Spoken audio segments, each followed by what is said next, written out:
le groupe Subatel et la RTS présentent, en partenariat avec Dakar Demtik, la fan zone de la Coupe d'Afrique de football 2017.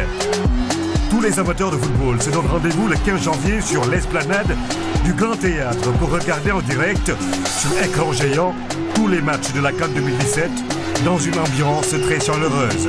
Venez nombreux supporter les Lions de la Teranga.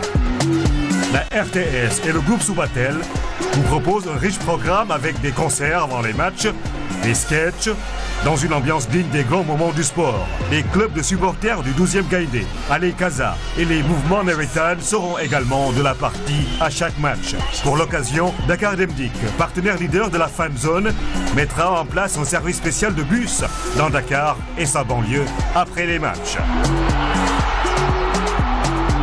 Parrain officiel, Pape Diouf, ancien président de l'Olympique de Marseille, Baba Mal, roi du Yéla.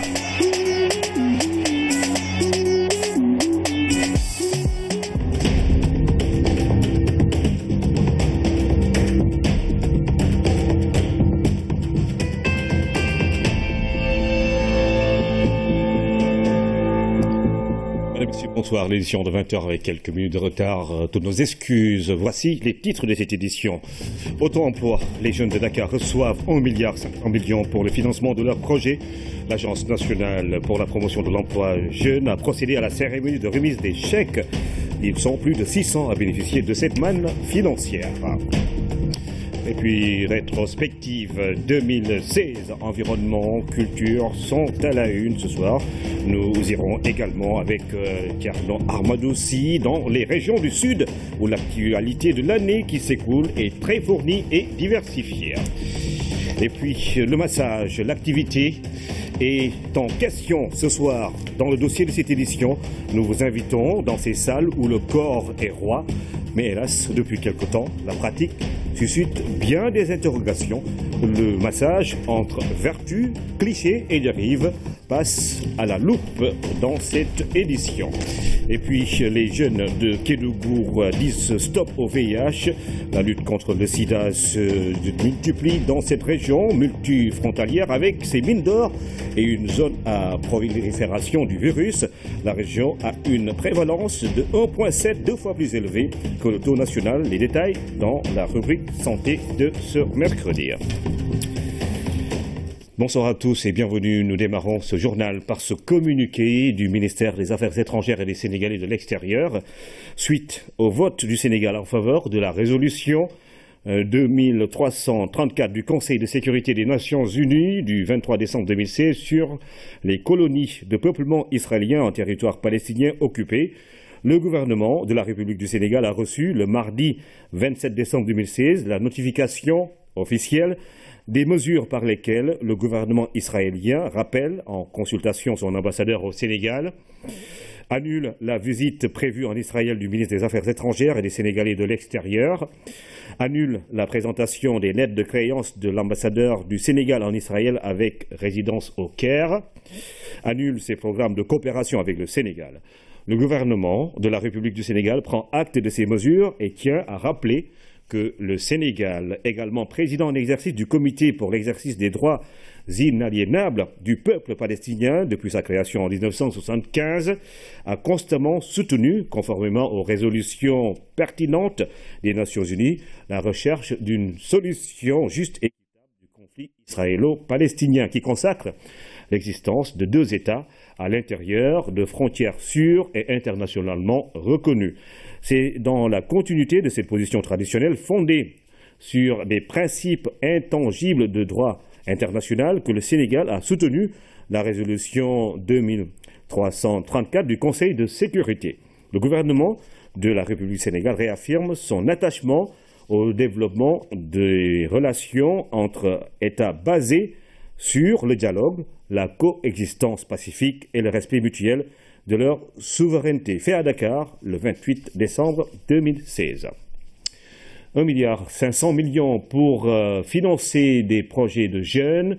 L'Agence nationale pour la promotion de l'emploi des jeunes a remis ce mardi des chèques à plus de 600 jeunes de la région de Dakar. Les autres suivront.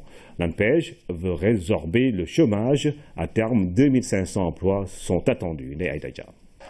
C'est une grosse surprise pour la plupart de ces jeunes qui ne s'attendaient pas à être sélectionnés en déposant leur projet.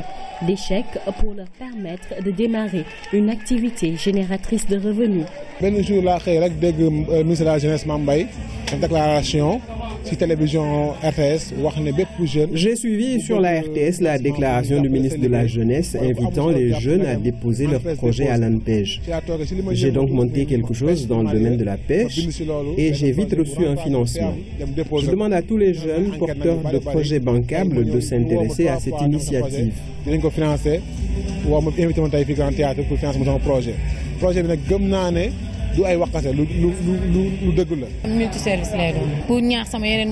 cet argent, je vais lancer un multiservice et j'incite tous les jeunes à déposer leur projet. Si celui-ci est vraiment viable et rentable, sachez que vous serez financés. Ils sont plus de 600 jeunes à bénéficier de ces enveloppes. Un peu plus d'1,5 milliard dégagés dans l'optique de créer un peu plus de 2500 emplois. Tous les dossiers sont passés par une commission de sélection et les bénéficiaires ont également suivi un processus qui a abouti aujourd'hui à la remise des financements. Donc je veux en profiter pour lancer un appel aux jeunes qui sont porteurs de projets, aux jeunes qui sont porteurs d'idées de projets, de se rapprocher des services de l'ANPEJ pour être accompagnés techniquement et financièrement. Nous offrons des formations en entrepreneuriat, en coaching, en développement personnel, en management pour les aider à réussir leur projet. Nous mettons à leur disposition des lignes de financement. Aujourd'hui, en plus de l'ANPEJ, on a 3 milliards de ressources additionnelles. Nous avons également un autre projet au sein de l'ANPEJ, le PAPEJ, qui a également une ligne de crédit de 4 milliards. Donc c'est autant de ressources qui sont mobilisées par les autorités de l'État pour accompagner les jeunes dans le développement de leur propre initiative. À l'occasion de cette cérémonie, des figures de l'économie sénégalaise ont été données en exemple aux jeunes. Il s'agit de leur permettre de s'inspirer de leur parcours. Le FONSIS a investi 35 milliards dans 3 projets, le centre Polymède, la centrale solaire de Sinthiou-Mekhe et Parenterus. Les autorités du Fonds souverain étaient sur le terrain pour voir l'évolution de ces 10 projets.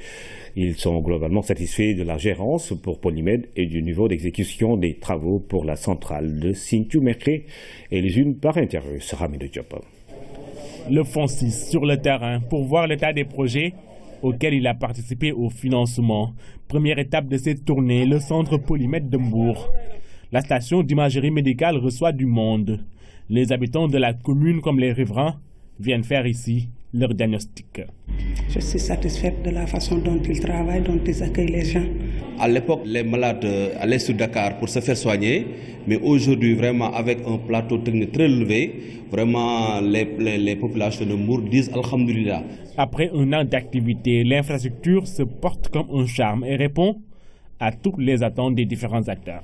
De manière globale, ces parties prenantes sont satisfaites, mais comme on dit, les demandes sont continues et c'est avec les demandes qu'on s'améliore. Et donc les exigences des parties prenantes sont une source d'amélioration et nous les prenons de manière assez positive. Le FONSIS a participé aussi à la création de la plus grande centrale solaire ouest-africaine de Sinthiou-Mekhe à travers la Synergie. Avec ses 30 MW disponibles selon responsable dès mars 2017, la centrale solaire de Sinthiou-Mekhe va renforcer la Sénélec dans la production. Aujourd'hui, le taux d'exécution est satisfaisant. L'ensemble des 92 000 panneaux solaires seront installés d'ici la première semaine de février 2017. Autre projet d'envergure, Parenterus, qui commence à sortir de terre. 12 millions de flacons de perfusion seront créés ici. Le FONSIS a accompagné le promoteur du projet qui attendait depuis 7 ans.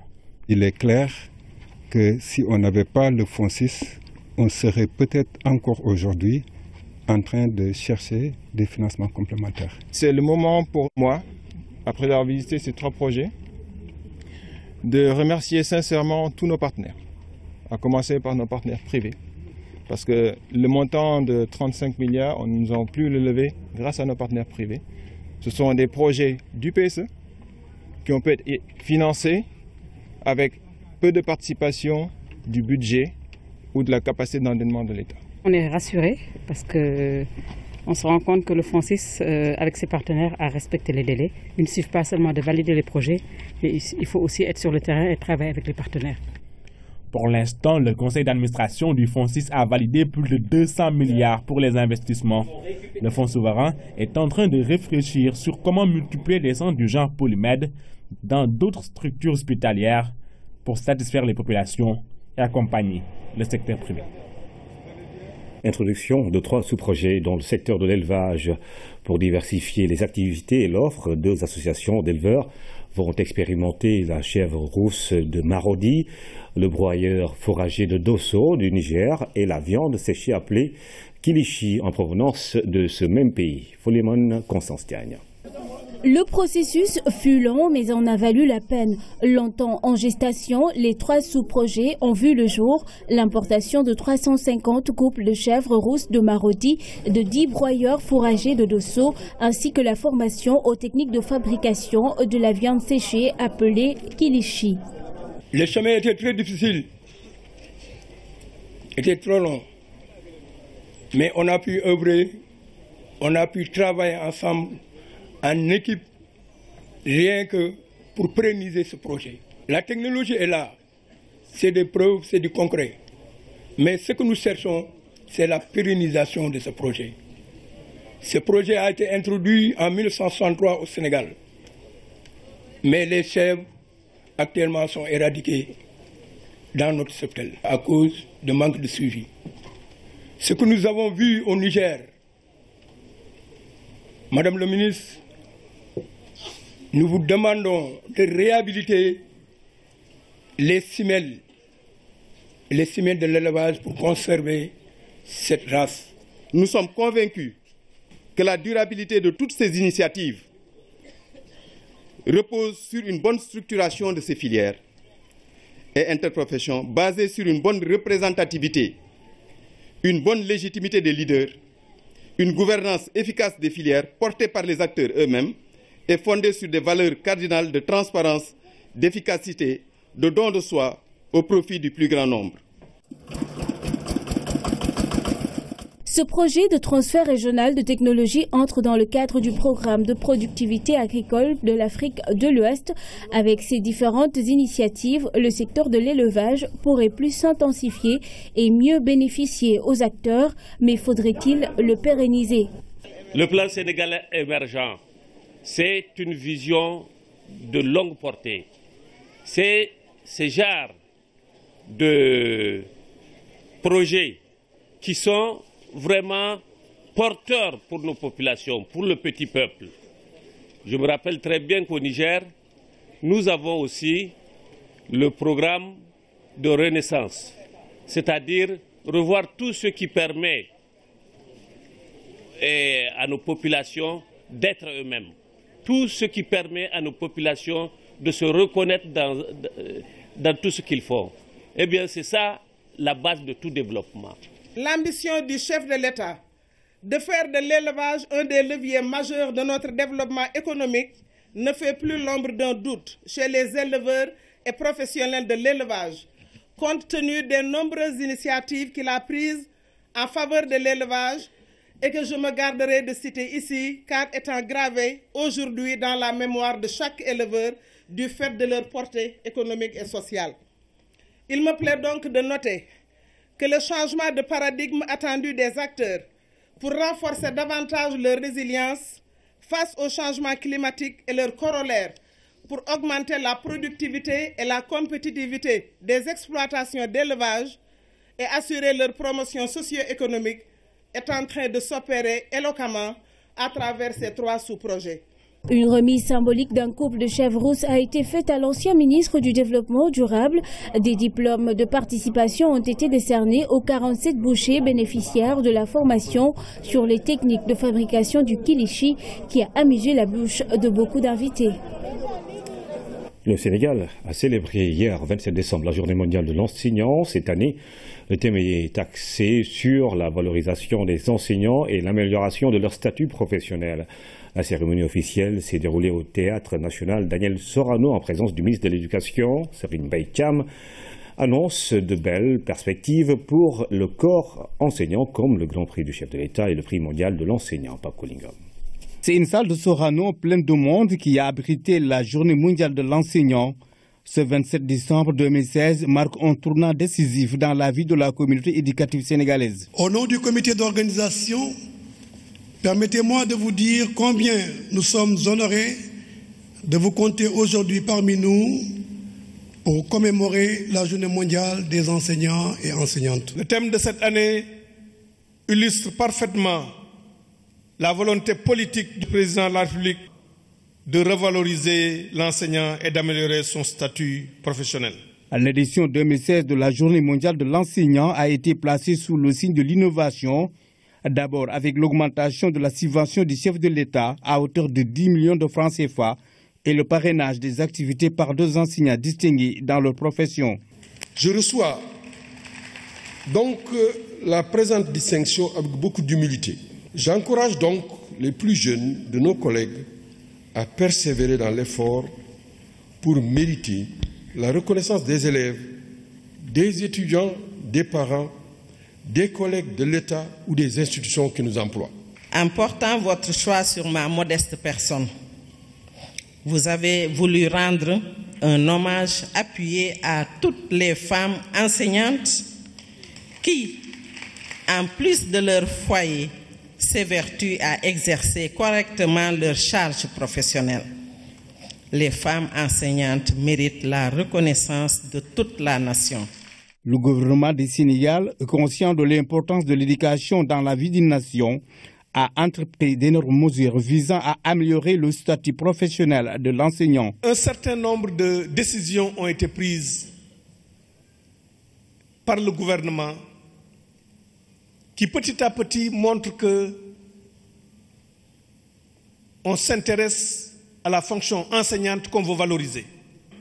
Le grand prix du chef de l'État pour l'enseignant est en préparation. Par ce prix, le Sénégal entend donner un exemple des enseignants exceptionnels pour leur engagement à la cause de l'école. Cette cérémonie officielle de la Journée mondiale de l'enseignant a été précédée par une randonnée pédestre, une journée de don de sang et un panel. Et pour couronner le tout, une trentaine d'enseignants ont été décorés dans les différents ordres nationaux pour services rendus au système éducatif. L'habitat social prend un nouvel envol au Sénégal avec les orientations du plan Sénégal émergent. Propos de Mamadou Kassé, le directeur général de la SNHLM, aborde la question ce soir dans l'émission Le Point. On regarde en fait la SNHLM, on l'analyse en tout cas par rapport à l'avenir, ce que le président voudrait que ça soit. Pour rappel, au Conseil des ministres du 15 janvier 2014, Monsieur le Président de la République, lors de sa communication, en tout cas de ce qui nous a été amené de savoir par rapport au communiqué qui a été rendu public, avait demandé, en tout cas avait instruit le gouvernement de travailler à ce que la SICAP et la SNHLM reviennent à leur mission classique. Mais implicitement, qu'est-ce que ça veut dire? Ça veut dire que finalement, peut-être pendant quelques années, ils avaient aussi abandonné carrément leur mission. Ben, il a aussi compris qu'effectivement, il y avait à recadrer cette dynamique d'entente ou d'accompagnement que l'État devrait avoir vis-à-vis, en tout cas, de ces sociétés de promotion immobilière publique. Donc, par conséquent, nous prenons cela au mot et également nous l'inscrivons dans notre feuille de route. Donc, en termes de bilan, oui, la SNHLM a fait beaucoup de choses dans le secteur. Parce que ce n'est pas moins de 50 000 unités résidentielles qui ont été produites par la SNHLM sur l'ensemble du territoire sénégalais. Ce n'est pas rien. En 60 ans quand même, oui, bon, et les sociétés pionnières, donc ma foi, c'est aussi un plus pour nous que d'avoir toute cette expérience et toute cette expertise entre nos mains pour pouvoir dérouler quelque chose qui me semble être la politique. C'est un service public d'habitat, je dirais, si on peut s'exprimer ainsi. Parce que tout le monde, justement, a besoin d'un toit. Et tout le monde a besoin d'un toit décent. Raison pour laquelle nous communiquons sur le toit idéal. Le toit idéal, c'est le bon rapport qualité-prix. Vous aurez l'intégralité de cette émission après cette édition du journal télévisé, la dernière de l'année 2017, que son présentateur Ousmane Garifé a consacré à l'habitat social au Sénégal. Allègement des modalités d'enrôlement sur les listes électorales. La mesure concerne les Sénégalais en âge de voter n'ayant jamais eu une carte nationale d'identité. Désormais, ils peuvent s'inscrire sur les listes sur présentation d'un extrait de naissance et d'un certificat de résidence.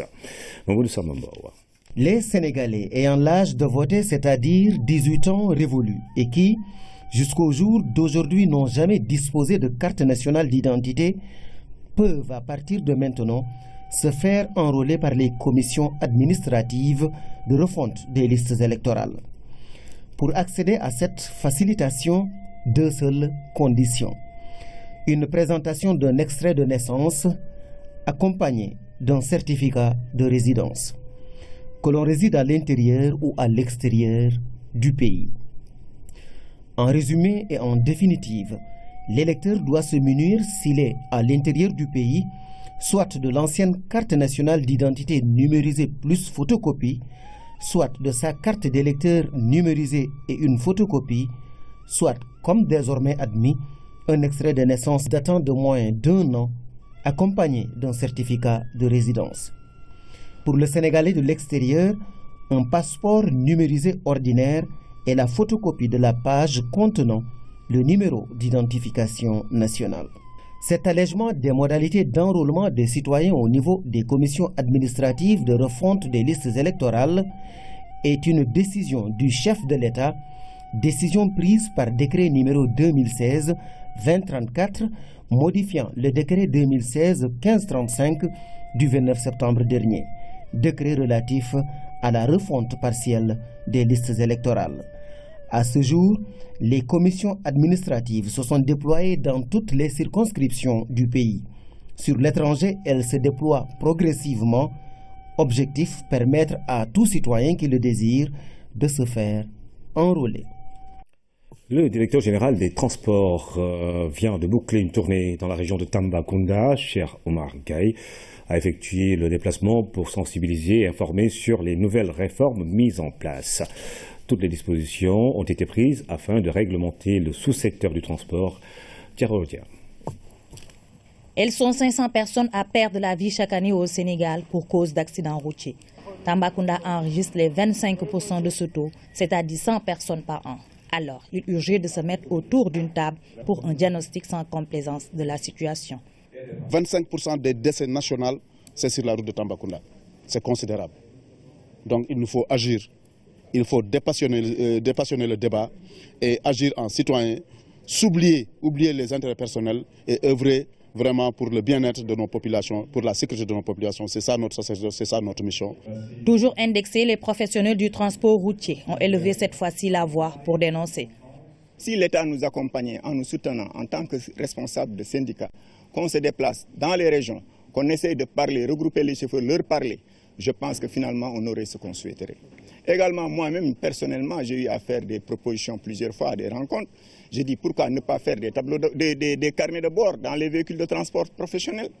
C'est-à-dire que d'abord, forcer à chaque bus, par exemple, 2 au minimum chauffeurs. 2 chauffeurs au minimum, sinon 3. Ces 2 derniers mois, le bilan des accidents de la route s'élève à 163 morts, selon le DG des transports. Les différentes causes pour ces accidents ont pour dénominateur commun le comportement humain.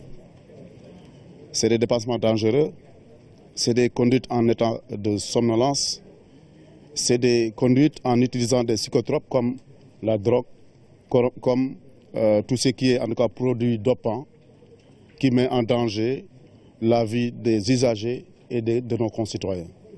Pour renverser la tendance et renforcer la sécurité routière, des décisions ont été prises sur instruction du chef de l'État.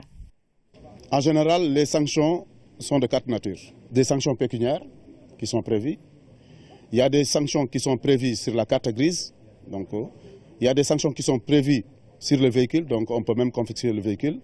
Il y a des sanctions pénales qui sont prévues sur l'individu. Mais jusqu'ici, il y a des sanctions sur le permis de conduire par la commission de retrait des permis de conduire, mais cette sanction-là n'est pas trop, en tout cas, dissuasive. C'est pourquoi nous avons effectivement suggéré et on a été instruit de mettre en place le permis à point. Cette visite du directeur général des transports à Tambacounda avait pour objectif sensibiliser et informer les usagers de la route sur les nouvelles dispositions mises en place pour réglementer le sous-secteur des transports. Je rappelle que Tambacounda est la région où l'on note le plus grand nombre d'accidents au Sénégal. Dakar, sous un nuage de poussière depuis quelques jours, la capitale sénégalaise et les autres régions subissent les caprices du climat. Le temps est mauvais, se plaignent-on, et plusieurs affections liées à ces particules de poussière sont notées. Cette situation due à l'harmattan risque de perdurer, indique la météo. Seydina Alioune-Fall. Il enveloppe depuis près d'une semaine Dakar et presque tout le Sénégal. Un manteau de poussière qui couvre et déguise la capitale. Dans ces conditions, prendre la bonne photo sera un exercice difficile. Cette touriste ne dira pas le contraire. La poussière a occulté une bonne partie du paysage. Ça, c'est un peu difficile de prendre des photos, donc, mais on est là, on est très, très heureuse d'être ici. Et donc, mais c'est difficile de respirer un petit peu. Mais c'est quelque chose de l'atmosphère, non? C'est normal, je pense. En fait, on a eu un renforcement de l'harmattan. Donc c'est un vent chaud et sec qui s'est renforcé au niveau du Sahel et que par la suite a transporté les particules de poussière désertique qu'on a au niveau du Sahel. Ces particules de poussière ont été transportées par l'harmattan vers les localités ouest, donc le Sahel ouest, en l'occurrence vers la Mauritanie et le Sénégal. Généralement, ce nuage de poussière provoque plusieurs affections. Déjà les rhinites, les rhinites, inflammation au niveau du nez, au niveau de la gorge, les rhinites, les bronchites qui peuvent être aigus ou à la longue devenir des bronchites chroniques. Et ces bronchites chroniques-là peuvent devenir des bronchites chroniques obstructives. Respirer devient un peu difficile. Les enfants, les personnes âgées et celles qui souffrent de problèmes respiratoires sont les plus sensibles à cette pollution de l'air. Il y a beaucoup de poussière ces temps-ci. Voilà, on est tout le temps enrhumé. C'est le climat en fait. On essaie de faire avec, on vit avec, on n'y peut rien. Je pense que c'est normal. Bien vrai qu'il y a des personnes qui ont des problèmes de respiration, genre ceux qui sont asthmatiques et tout, mais ce sont des choses qui arrivent. Les phénomènes de la nature, on ne peut pas les changer. Ici au Sénégal, on vit ça. On ne dit pas qu'on a l'habitude, mais vraiment, on n'a pas le choix. On vit avec, mais c'est vrai qu'on a vraiment des problèmes de respirer, la poussière. On est tout le temps enrhumé. Des fois, on va à la pharmacie, on nous donne des ventilateurs et tout, mais c'est vraiment le temps. Il faut vraiment que le temps là passe pour qu'on puisse revenir à la normale. Au-delà d'une semaine, ça devient inquiétant. Et c'est l'occasion de lancer un appel pour des patients déjà qu'on appelle les fragilisés. Tous ceux qui sont asthmatiques, qui sont très fragiles, qui ont déjà une inflammation des bronches qui sont là. Et ces particules-là vont venir augmenter cette inflammation. Donc ce sont des personnes qui seront tout le temps en crise. Même s'ils ne sont pas asthmatiques et qui réagissent à ces particules-là, au-delà d'une semaine, quand on tousse ou quand on a une grippe, on doit aller consulter le médecin. Donc, ces personnes qui sont exposées davantage, ces périodes-ci, doivent venir faire ce qu'on appelle le check-up, doivent aller voir le pneumologue ou bien la personne qui les suit, le médecin qui les suit, pour voir l'état de santé, quand on voit qu'il y a beaucoup de pollution. Des dépôts de particules de poussière sont visibles partout. La couverture des aliments vendus est donc recommandée pour éviter l'exposition à cette poussière. La prévention est conseillée pour ne pas inhaler ces particules. C'est prémunir, sortir le moins possible. Si on est obligé de sortir, c'est l'utilisation des ports de masques que les gens ne veulent pas mettre parce que stigmatisant. Des problèmes de visibilité. En mer ou dans les airs, la visibilité ne dépasse pas 3 km. Actuellement, tous les sites de mesure qu'on a au niveau du Sénégal nous montrent des visibilités qui sont inférieures à pratiquement 3 km. Donc ce qui pourrait être un obstacle pour pas mal de secteurs d'activité, que ce soit l'aviation civile, ou bien même la navigation marine au niveau de la pêche. La situation devrait perdurer jusqu'à lundi prochain, selon la météo.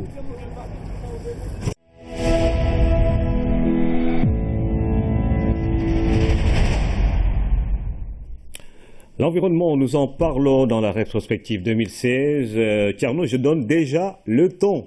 Mais c'est à vous de nous passer le menu. Ça colle bien, Ibrahima. Nous allons parler de l'environnement avec Mamadou Sambambo. Ensuite, il y aura la culture. 2016 a été une année très culturelle. Et puis ce soir, la région vedette, c'est votre région, ma région, la Casamance naturelle. Alors, Thierno, on prend le bateau ou l'avion pour y aller? Qu'est-ce qu'on fait? On prend le bateau, mais en attendant, prenons l'avion pour aller au Maroc. Maroc qui a reçu la COP 22. Le Sénégal y était en 2016.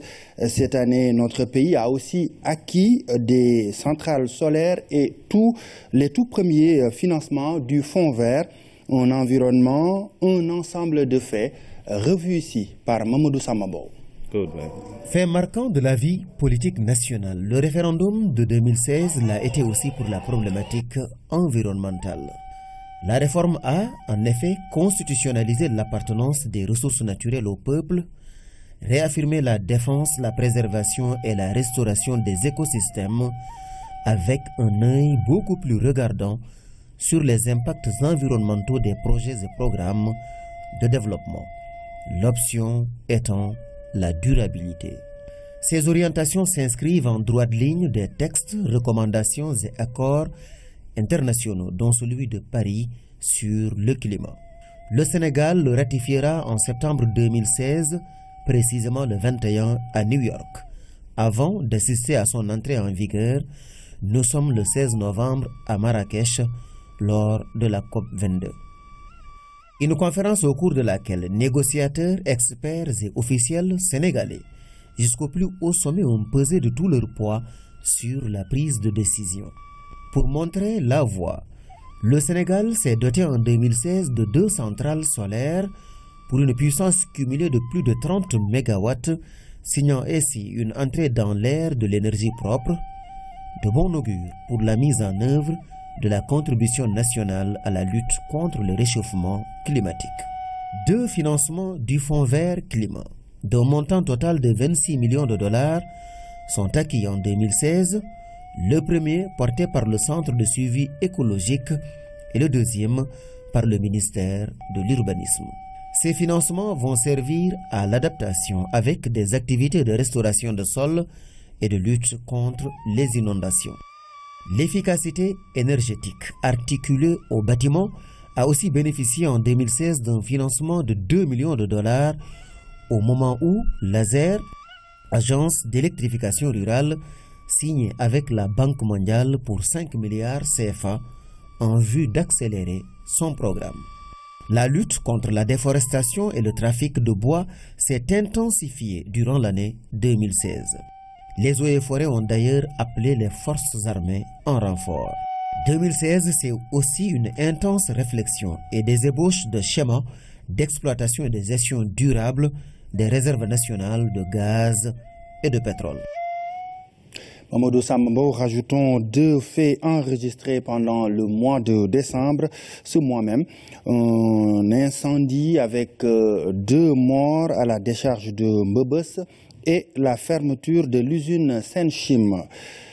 La culture très riche en 2016, ce secteur a souvent été au devant de l'actualité avec de bonnes nouvelles, mais parfois avec des sujets moyen gais comme la disparition du géant sculpteur Ousmane Sow ou encore cette menace qui pèse sur cette île de l'UNESCO. Sans lui, 2016, une année culturelle ou Mindoura. Destruction d'édifices historiques, construction hors normes. Le comité du patrimoine mondial de l'UNESCO avait ces dernières années tiré plusieurs fois la sonnette d'alarme.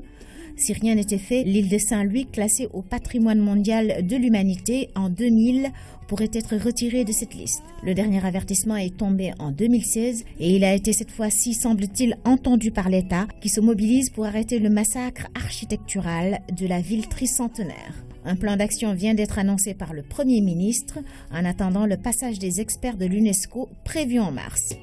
Il pourrait cette fois-ci placer l'île de Saint-Louis sur la liste du patrimoine en péril. 2016 restera pour les acteurs culturels comme l'année de la concrétisation de 2 grands projets qui devraient permettre de bannir à jamais des écrans de télé des images dégradantes d'artistes quémandant de quoi se soigner. Commençons tout d'abord par la Société du droit d'auteur et du droit voisin. Elle prend le relais du Bureau sénégalais du droit d'auteur qui disparaît après 43 ans de bons et pas toujours loyaux services, ont dénoncé les artistes. Désormais, ce sont les créateurs qui géreront eux-mêmes leurs droits. Deuxième acquis, la mutuelle de santé des acteurs culturels. Depuis sa mise en place en mars, 3000 adhérents ont été enregistrés. L'État a subventionné leurs cotisations à hauteur de 35 millions et a rajouté 15 autres millions pour le budget de fonctionnement. 2016, c'est aussi l'année du cinquantenaire des manufactures sénégalaises des arts décoratifs de Thiès. Cet établissement unique en son genre en Afrique de l'Ouest a été inauguré par le président Senghor en 1966, quelques mois après avoir magistralement organisé à Dakar le premier festival mondial des arts nègres. La section sénégalaise de la communauté africaine de culture a commémoré cette date majeure. Une des grandes décisions de l'événement de 66 avait été la mise en place d'un musée des civilisations noires. 50 ans après, l'édifice est enfin sorti de terre à Dakar, mais la réflexion se poursuit sur son contenu et ses attributions. Parlant de musée, le Sénégal n'a toujours pas de musée d'art moderne. Un comble pour le pays qui organise l'une des plus grandes manifestations dédiées à l'art africain contemporain, le Dakar. Sa 12e édition a eu lieu en mai. L'ex-palais de justice du Cap Manuel a été rouvert pour accueillir l'Expo internationale. Les artistes se mobilisent pour qu'il leur soit cédé. En attendant qu'il devienne le musée qu'ils souhaitent, 2016 s'achève en portant avec lui un des monuments de l'art contemporain mondial. Ousmane Sow a tiré sa révérence. Le sculpteur hors pair qui a valu au monde noir son entrée à l'Académie des Beaux-Arts en 2013 nous quitte sans avoir concrétisé son projet de musée. À charge maintenant pour son pays de préserver et de perpétuer l'œuvre colossale au propre comme au figuré qu'il laisse à l'humanité tout entière. Ibrahima, à présent, on peut faire appel à Agen ou à Diambogne. Rétro-région, ce soir, la verte Casamance est en vedette.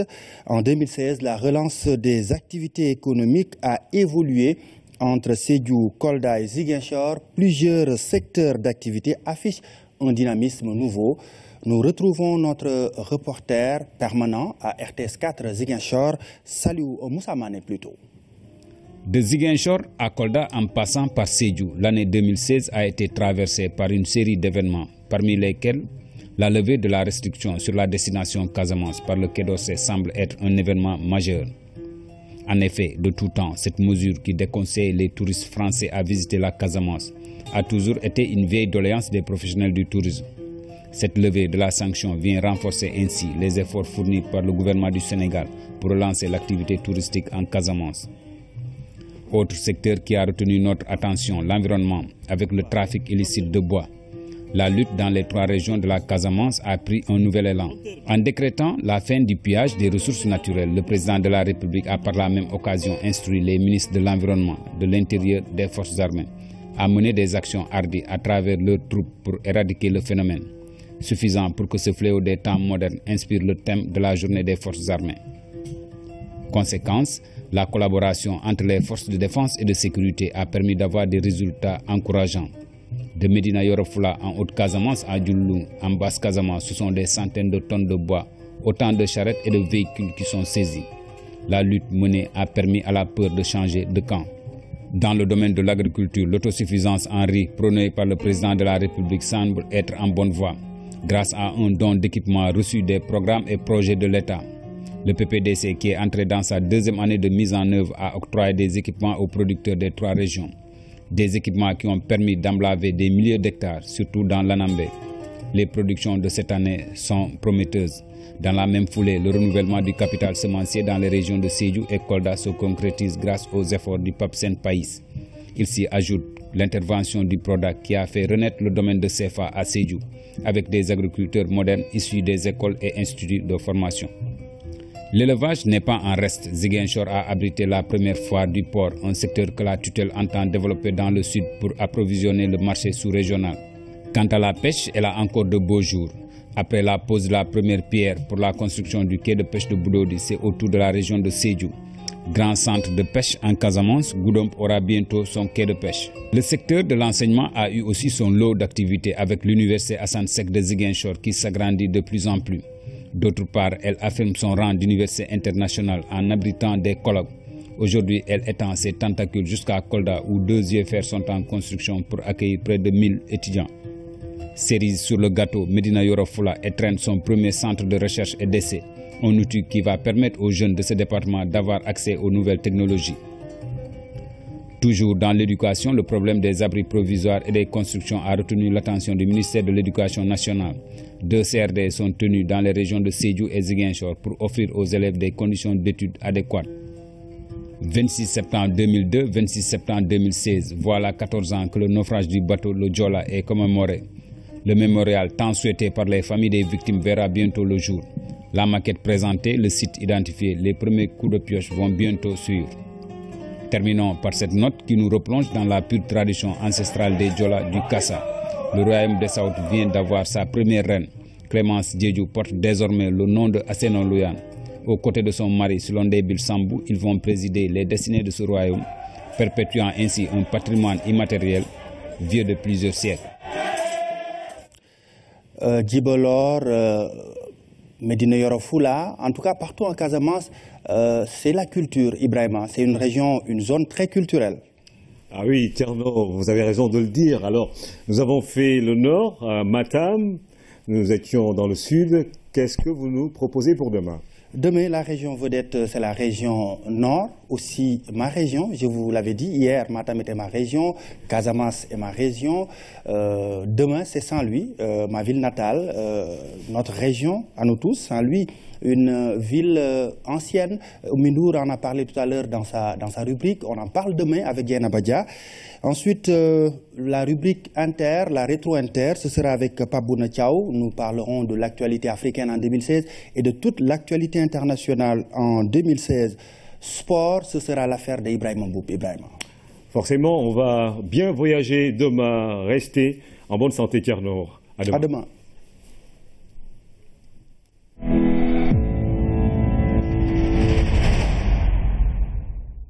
Alors que les scandales s'enchaînent mettant en cause les vraies motivations de certains individus, se faisant souvent passer pour des masseurs, la rédaction s'est intéressée à ce corps de métier qui demande une formation pointue. Le massage, c'est une affaire de pro ou de professionnel. C'est le dossier de la rédaction que signe ce soir Nafissatou Diouf. Sur Internet, des invitations presque indécentes. À visage découvert. Des photos d'emprunt, c'est sûr. Mais les numéros de téléphone fonctionnent bien. Une petite enquête nous a permis d'en avoir le cœur net. Mais pour filmer, on devra encore patienter, le temps que les patrons ou patronnes acceptent le jeu de questions-réponses. Avoir l'adresse d'un centre de massage est-il donc si difficile que ça? En reconduisant le même principe avec l'annuaire classique, on obtient enfin un rendez-vous.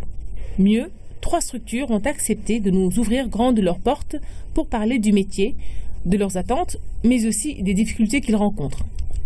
Bienvenue dans l'univers des professionnels du corps, destination bien-être. Comment tu vas? Ça va? Ça va bien. Alors aujourd'hui, qu'est-ce qu'on fait? Un massage. Massage des jambes, des jambes et du visage. D'accord. Bienvenue. Merci. De rien. Allez, on y va. Madame Ati et sa clientèle, c'est d'abord une affaire de confiance et de fidélité.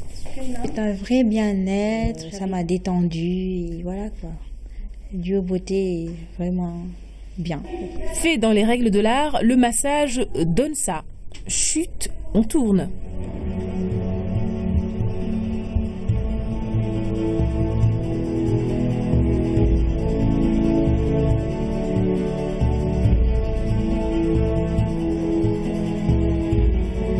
Avec des tarifs bien définis et une clientèle assidue, Madame Ati et son équipe n'ont pas beaucoup le temps de se curier les angles et en prennent même sur elles pour assurer au maximum le confort de leurs habitués. Le métier qu'elles ont choisi est aussi un sacerdoce, malgré les apparences. C'est bien de rentrer chez soi et que quelqu'un te masse, ou même si tu rentres pas chez soi, tu vas dans un institut, tu te fais masser, ça te détend. Toutes les mauvaises ondes, en général, sortent, toutes les mauvaises ondes. Et c'est la femme qui masse, qui prend ces mauvaises ondes. Et nous, on nous apprend à décharger ces mauvaises ondes. Après sa formation au Sénégal et en Europe dans des écoles agréées, Maria Mathieu a travaillé dans différentes structures avant de s'installer à son propre compte, mais avec des principes en bandoulière. Question de manicure et pédicure, on prend les hommes et les femmes, mais massage, non, on ne prend pas les hommes. Pourquoi? On a eu l'expérience, mais ça déborde toujours. Il y a des hommes qui généralisent, qui pensent que les endroits de massage, là où on fait les soins, la manicure pédicure, ils pensent pour eux que c'est des bordels, c'est des endroits bordéliques. Les craintes de cette jeune femme sont bien fondées. La profession est gangrénée par des gens pas du tout sérieux. Or, le massage est bien une affaire sérieuse. Depuis peu de temps, la Grande Muette a d'ailleurs décidé d'offrir à ses administrés, mais aussi au grand public, les commodités du bien-être. Et la rigueur militaire est bien présente. Le militaire, c'est la discipline, n'est-ce pas? Donc, on essaie toujours maintenant d'avoir toujours avec nos vaillants djambars et les civils qui viennent ici s'inscrire pour s'entraîner et parfois pour venir uniquement pour le massage. Mais d'où nous vient cette technique qui fait aujourd'hui couler beaucoup d'encre et de salive quant à la manière de la pratiquer? En remontant le temps, la fabuleuse histoire du massage nous rappelle que Pline, le célèbre naturaliste romain, se faisait régulièrement masser pour son asthme, tandis que Jules César, souffrant d'épilepsie, se faisait quotidiennement pincer afin de soulager ses névralgies et ses migraines. Cette thérapie remonterait ainsi à l'Antiquité gréco-romaine et a depuis, on le sait, subi bien des mutations. Aujourd'hui, on parle de spécialisation. La massokinésithérapie n'a pas d'interdit, elle n'a pas de tabou. C'est-à-dire que, comme je vous disais tout à l'heure, nous intervenons dans tous les domaines liés à la médecine. Une école d'État, un diplôme, mais surtout l'amour du métier sont les caractéristiques d'un bon kinésithérapeute. Les masseurs kinésithérapeutes appartiennent au corps paramédical et sont spécialisés entre autres dans la rééducation avec plusieurs subtilités à prendre en compte. On fait des massages, c'est pas des massages, on fait de la rééducation urogénitale, notamment après l'accouchement, ou alors quand une personne souffre d'un prolapsus, c'est-à-dire qu'il y a maintenant, elle n'arrive plus à retenir ses urines, ses organes, il y a un prolapsus de l'utérus ou autre chose qui sort. Là, nous intervenons parce que nous rééduquons le périnée, nous lui donnons des exercices, on est obligé de toucher, on est obligé d'y aller, voilà, avec des gants, avec autre chose. Donc il n'y a pas, comme une sage-femme, comme une infirmière, comme n'importe quoi, il n'y a pas un endroit du corps où le kiné n'intervienne pas. Si le massage et toutes les spécialités qui gravitent autour ont de beaux jours devant eux, les professionnels de la discipline devront davantage jouer la carte de la vigilance s'ils veulent encore conserver l'essence de leur corps, qui est la rigueur. Pourquoi pas dans cette perspective un ordre des masseurs comme cela se fait dans d'autres pays? Le débat est ouvert. Le massage à l'ordre du jour dans cette édition, c'était le dossier que nous vous proposions. À présent, la lecture du communiqué du Conseil des ministres qui s'est réuni ce mercredi au Palais de la République Oumar Diaw. Le président Macky Sall a réuni le Conseil des ministres mercredi 28 décembre 2016 à 10h au Palais de la République. Entamant sa communication autour de la célébration de la fête de Noël, le chef de l'État adresse ses chaleureuses félicitations à la communauté chrétienne, prie avec l'ensemble de la nation pour la consolidation d'un Sénégal prospère, dans la paix, la solidarité et le bien-être des populations. Le président de la République adresse également ses chaleureuses félicitations aux joueurs et à l'encadrement de l'équipe nationale de beach soccer qui vient de remporter au Nigeria le championnat d'Afrique des Nations et pour sa qualification à la Coupe du monde de beach soccer qui se tiendra en avril 2017 aux Bahamas. Ainsi, le chef de l'État rappelle au gouvernement l'impératif d'assurer une préparation optimale et un encadrement adéquat de nos équipes nationales engagées dans les compétitions sportives internationales, en particulier l'équipe nationale de football à laquelle il remettra très prochainement le drapeau national pour sa participation à la Coupe d'Afrique des Nations de football, prévue du 14 janvier au 5 février 2017 au Gabon. Abordant l'encadrement, le financement et le développement des PME-PMI, le président de la République rappelle au gouvernement l'importance primordiale qu'il accorde à la mise en œuvre rapide des réformes visant à améliorer durablement le climat des affaires au Sénégal et exhorte à promouvoir davantage les PME-PMI comme moteur essentiel de l'activité économique, de la croissance et de la création d'emplois. À cet égard, le chef de l'État demande au Premier ministre de renforcer le dispositif de facilitation de l'accès des PME-PMI à la commande publique aux partenariats et aux financements publics et privés. Il convient donc, dans ce cadre, de procéder à l'évaluation et à la mutualisation des actions du FONGIP, du FONSIS, de la BNDE et des structures publiques d'encadrement des PME-PMI telles que l'ADPME, la direction des PME et le DPMI, le bureau de mise à niveau. Rappelant son ambition de bâtir un Sénégal émergent autour des PME et PMI viables, innovantes et performantes, le président de la République demande au Premier ministre de veiller à l'adoption au cours du premier trimestre 2017 de la loi de développement des PME et de modernisation de l'économie. Appréciant positivement par ailleurs la bonne tenue de la session budgétaire 2016, le chef de l'État demande au gouvernement de capitaliser, dans une perspective d'évaluation des politiques et programmes publics, les enseignements du débat budgétaire à travers les attentes et préoccupations exprimées par les députés pour les populations et les différentes localités du Sénégal. Dès lors, le président de la République engage le gouvernement à communiquer avec une cohérence consolidée sur les résultats économiques et sociaux réalisés ainsi que sur les perspectives indiquées sur la période 2017-2019. Poursuivant sa communication autour de l'amélioration du travail gouvernemental et de l'intensification de l'exécution du plan Sénégal émergent, PSE, qui est entré dans sa phase active depuis au moins 2 ans, le président de la République demande au gouvernement d'engager une réflexion pour affiner la mise en œuvre des projets du nouveau programme d'action prioritaire.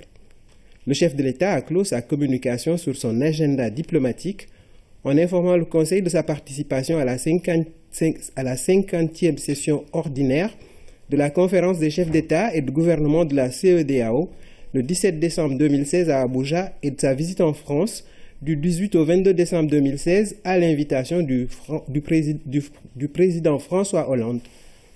Il renouvelle sa profonde gratitude et ses chaleureux remerciements au président Hollande et à son gouvernement pour le bon déroulement de cette visite d'État qui est emblématique des excellentes relations d'amitié et de coopération franco-sénégalaises, tant par son symbole que par son contenu.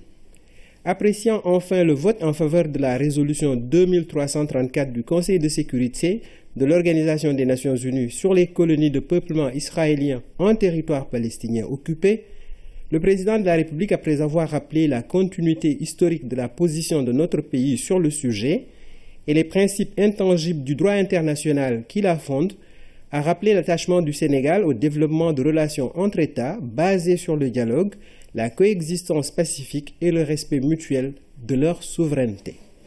Le Premier ministre, après avoir félicité le président de la République pour le succès de sa visite d'État en France, a axé sa communication autour du bilan des actions du gouvernement pour l'année 2016 avant de rendre compte de la coordination de l'activité de celui-ci. Le ministre des Affaires étrangères et des Sénégalais de l'extérieur a fait le point sur la situation africaine et internationale. Le ministre de l'Économie, des Finances et du Plan a fait le point de la conjoncture nationale et internationale. Le ministre de l'Agriculture et de l'Équipement rural a rendu compte du déroulement de la campagne de commercialisation arachidière. Le ministre de l'Énergie et du Développement des énergies renouvelables a présenté le plan de production de Sénélec qui a été adopté par le Conseil. Le ministre du Travail, du Dialogue social, des organisations professionnelles et des relations avec les institutions a présenté la note d'orientation relative à la 2e conférence sociale dont le thème porte sur la réforme des retraites au Sénégal vers des régimes viables et inclusifs. Le ministre auprès du président de la République en charge du suivi du plan Sénégal émergent a rendu compte de l'état d'avancement des différents projets et programmes. Au titre des textes législatifs et réglementaires, le Conseil a adopté le projet de loi portant code électoral, partie législative, le projet de loi modifiant la loi 2016-27 du 19 août 2016 portant refonte partielle des listes électorales, le projet de loi portant création de la Chambre nationale de commerce, d'industrie et des services du Sénégal, CCIS-SN, et des chambres de commerce régionales. Au titre des mesures individuelles, le président de la République a pris les décisions suivantes. M. Amadou Dabo, ambassadeur du Sénégal en République de Pologne, est nommé cumulativement avec ses fonctions ambassadeur extraordinaire et plénipotentiaire de la République du Sénégal auprès de son Excellence M. Petro Poroshenko, président de l'Ukraine avec résidence à Varsovie. Madame Félicité Cissé Pichon est nommée consul honoraire de la République du Sénégal à Madagascar. M. Ndari Touré, magistrat à la retraite, est nommé secrétaire général de la Commission électorale nationale autonome Sénat, M. Cheikh Fall Mbaye, inspecteur de l'enseignement élémentaire, titulaire d'une licence en gestion des projets et d'un DESS en administration des systèmes d'éducation et de formation, est nommé directeur de la promotion de la bonne gouvernance au ministère de l'intégration africaine, du NEPAD et de la promotion de la bonne gouvernance post-vacant. M. Ousmane Sow Huchar, anthropologue, muséologue et musicologue, est nommé président du conseil d'administration du musée des civilisations noires. Et enfin, M. Morsek, expert en organisation et management public, est nommé secrétaire général du musée des civilisations noires. C'est signé le ministre auprès du Premier ministre, porte-parole du gouvernement. Merci Oumar Diaw. C'était donc là la lecture du communiqué du Conseil des ministres qui s'est réuni ce mercredi. Ce soir, la rubrique santé nous conduit au sud-est du pays, à Kédougou plus précisément. Cette région frontalière et aurifère concentre de nombreux facteurs de risque. D'ailleurs, sa prévalence dépasse 2 fois plus que le taux national. Les jeunes, une couche vulnérable, s'engagent à sensibiliser leurs pairs. Le reportage est signé Oumar Diaw. Kédougou, région multifrontalière, étape sur le corridor Dakar-Bamako. Kédougou, zone aurifère aux innombrables orpailleurs. Autant de facteurs de risque de propagation du sida qui ne font pas mentir les statistiques. On a un taux de 1,7, un taux de prévalence de 1,7 pour la région de Kédougou. Cette prévalence est 2,5 fois plus élevée que celle nationale. Dès lors, la réponse doit s'adapter à la réalité. C'est ce qui justifie cette formation de relais qui comprennent leur mission. Sensibiliser la population, leur montrer que le virus sida est là. Aussi savoir le statut sérologique, c'est très important aussi. Les jeunes formés viennent de différentes structures de jeunesse de Kédougou. La formation vise un seul objectif. Se parler, de pouvoir faire la prévention à leur sein, de parler à leurs pairs, de les conscientiser, de leur donner les bonnes informations pour éviter les nouvelles infections. Les jeunes vont travailler au niveau de leur quartier, au niveau de leur structure, de manière bénévole. Le centre Conseil Ado constitue un cadre d'accueil et d'orientation, en plus d'avoir son propre laboratoire d'analyse. Un laboratoire de dépistage du VIH, mais également une sage-femme qui un peu reçoit les ados qui ont des problèmes de santé reproductive. Au cours de la formation, beaucoup de participants ont tenu à faire le test, certains la peur au ventre. J'ai un peu peur, vu qu'on dit que dans la région de Kédougou, il y a un taux tellement élevé du VIH-Sida. Si certains semblaient inquiets, d'autres affichaient confiance et sérénité. Et si malgré tout c'était positif? Ça va beaucoup m'étonner. Elle ne s'imagine pas séropositive, tout comme cet autre qui dit se connaître. Je crois en moi, j'ai confiance en moi. Parce que je ne suis pas certaines choses d'elle. Ces choses qu'elle se garde de nommer par pudeur. Si on n'en parle pas, eux, ils savent. Avec tout ce qui se passe au niveau des réseaux sociaux, au niveau de la télévision, ils connaissent. Attestation en mai, les bénévoles vont investir leur communauté pour porter les messages de prévention et combattre la stigmatisation. S'ils sont atteints, ça ne veut pas dire qu'on doit les bannir de la société. Ce sont des hommes comme nous, des êtres humains. Le CNLS a travaillé avec le ministère de la Jeunesse dans cette activité de formation. Elle fait partie des stratégies innovantes identifiées comme pouvant contribuer au recul des nouvelles infections, surtout chez les jeunes, souvent vulnérables. Le Festival national des arts et cultures se prépare. La région de Kolda est prête à accueillir l'événement à quelques jours de la cérémonie d'ouverture. Les organisateurs se veulent rassurants et ont pris toutes les dispositions nécessaires pour le bon déroulement du FESNAC. Salut Sec. Kolda vit au rythme du Festival national des arts et cultures.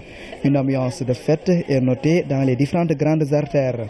Durant 4 jours, la région sera la capitale culturelle du Sénégal. En dehors de la danse, de la musique et du théâtre, des réflexions sont prévues au programme. Les acteurs culturels vont réfléchir sur le patrimoine culturel, tourisme comme levier pour le développement durable. L'année passée, on était sur diversité culturelle et économie des terroirs, n'est-ce pas, avec l'acte 3 de la décentralisation. En tant que culturel, nous avons convié les acteurs culturels, tous ceux-là qui vont compétir, à mieux conscientiser les populations, n'est-ce pas? Parce que c'est des leaders d'opinion, c'est des porteurs de voix. Un artiste qui déclame un poème, un artiste qui parle par sa gestuelle à la danse, aussi de par le colloque, n'est-ce pas? Je crois que toutes les activités de cette présente édition vont concourir à ce triptyque-là, culture, patrimoine culturel, n'est-ce pas, tourisme.